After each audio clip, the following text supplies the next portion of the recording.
So for a long time now, I've wanted to make a really cool 2D platformer game. You know, a game with like awesome parkour, fighting enemies, killing innocent green dinosaurs. Okay, maybe not that last one, but still, I want to make a really cool 2D platformer game. And so what I thought, well, I'm just gonna yoink this and now I have a game. Woohoo! No, I'm kidding. But a lot of the inspiration for this game is coming from Hollow Knight. I want to make like a Metroidvania 2D hand-drawn art game. So let's just get started.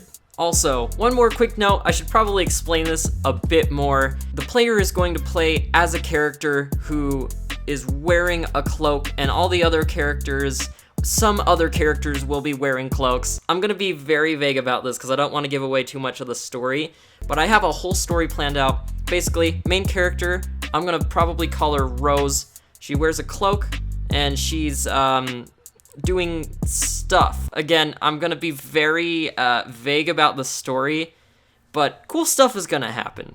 So, let's get started.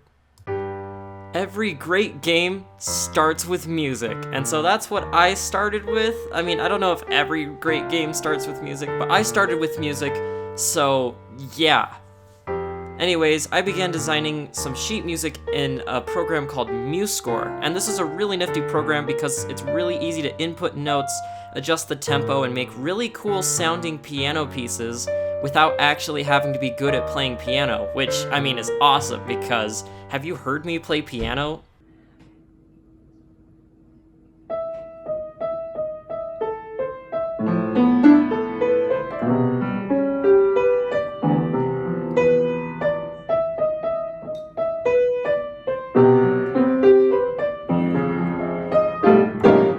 Anyways, I also started off by drawing a character on paper and then tracing over it in Illustrator. Now, this sounded like a good idea, but I technically had to draw the drawing twice, and it's really hard to trace over things in Illustrator with just a mouse.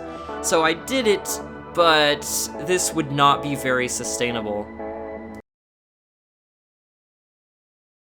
So it had been 2 months, and I hadn't really worked on this project because it would have been really hard.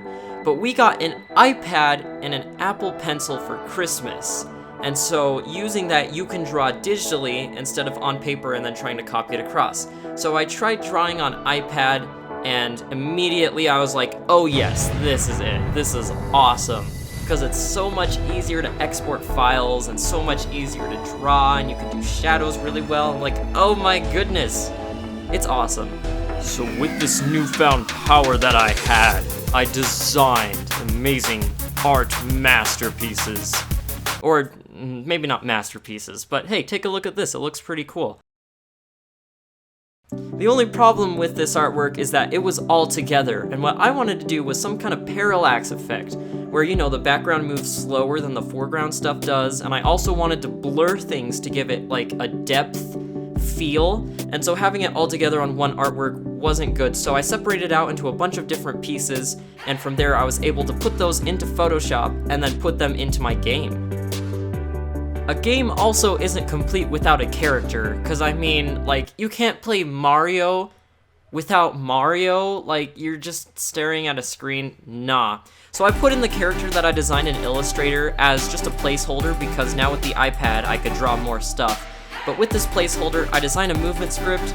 It took me probably a lot longer than it should have, but hey, I can move now, so, I mean, like, that's cool. And finally, we want to actually put music in my game. I've made music, but I haven't put it in my game.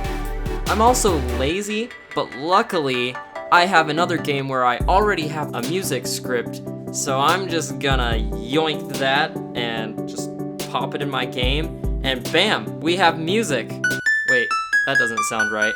No, stop. Also, remember that parallax thing I was talking about earlier? I still hadn't done that, so I messed around with the camera for a bit. I used Cinemachine and adjusted the camera mode and all sorts of stuff until I got it feeling just how I wanted it, or at least passable. It wasn't quite where I wanted it, but it was okay. I had to do a lot of testing to make sure that it followed the character just how I wanted. But, you know, in the end, it turned out pretty decent. It looks alright. It was about time that I made my new character, so that's what I did. I drew it up on the iPad, I imported it into Photoshop, and then I imported it into my game, and it looks good. I mean, it's alright, but after jumping around aimlessly for a few minutes, I finally bonded with it. It's actually a really nice look. Wait, no, stop! Oh, and by the way, there's dust now. Wow, that's, well, I mean, it's what you'd expect dust to look like. Pretty cool, I think. Yeah, we'll go with that. Cool, dust. Now, if you have a big brain like me, you might have noticed something. There are no animations at all. When I walk, I look really weird. When I stay still, I look really weird. When I jump, it actually looks slightly less weird, but it still looks really weird. I mean, imagine if I just floated towards you. Like, that's kind of freaky, not gonna lie. So, let's add some animation. Look at that, I look so much better now. So, bam, idle animation. Bam, running animation. Bam, jumping animation. What is this? Why is this even a thing? And all the forces unite to create whatever this is. This looks like a mess. Oh man.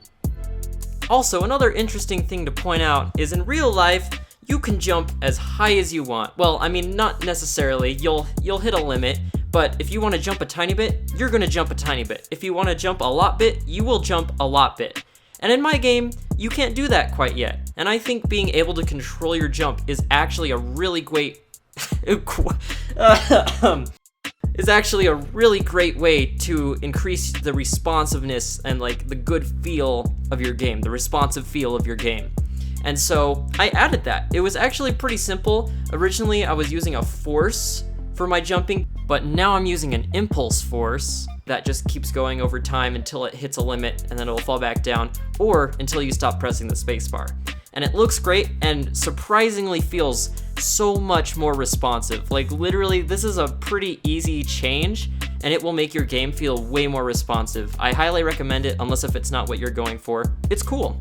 Finally, I designed a bunch of menu buttons and like a backdrop in Photoshop because, I mean, menus are pretty useful. I mean, like, if you can't press the play button to play the game, or if there's no quit button, wait, I forgot a quit button. But it doesn't matter. You just can't stop playing my game, which is great.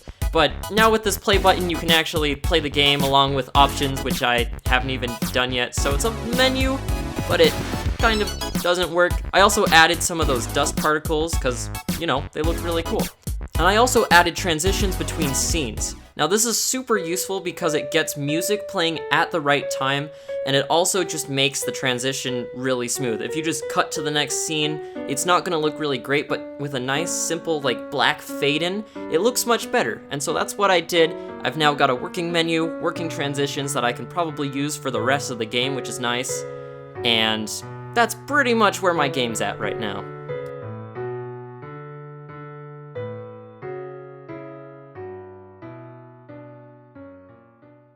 And that's all. Thanks for watching. This was a blast to put together, and I hope you had a blast watching it. This is like my first, well, kind of my second, like, actual game project, and it's just been super fun to try to make. Obviously, there's not much gameplay quite yet, but I've set up a lot of things. It's looking so cool. I'm really excited to see where this heads. And don't forget to smash subscribe, gamers, and also like the video and comment and all that good stuff. I put a lot of work into it, and, you know, I'd appreciate it. So, that's it. I hope you enjoyed. It was fun to put together, and see you later. And that's probably where I would have ended the video, but future Alex is here. I'm editing this video right now. This is just the audio clips that I did like a week ago. This video has taken me so freaking long to edit. Premiere Pro has crashed on me 4 times. Actually, I think 5 times at this point. It's been a ridiculous project, and I really need likes and views and subscribes and stuff, because, like, I've been working my face off. I don't even know if that's the right word to use, but I'm so tired, so I don't even care. Subscribe. Bye.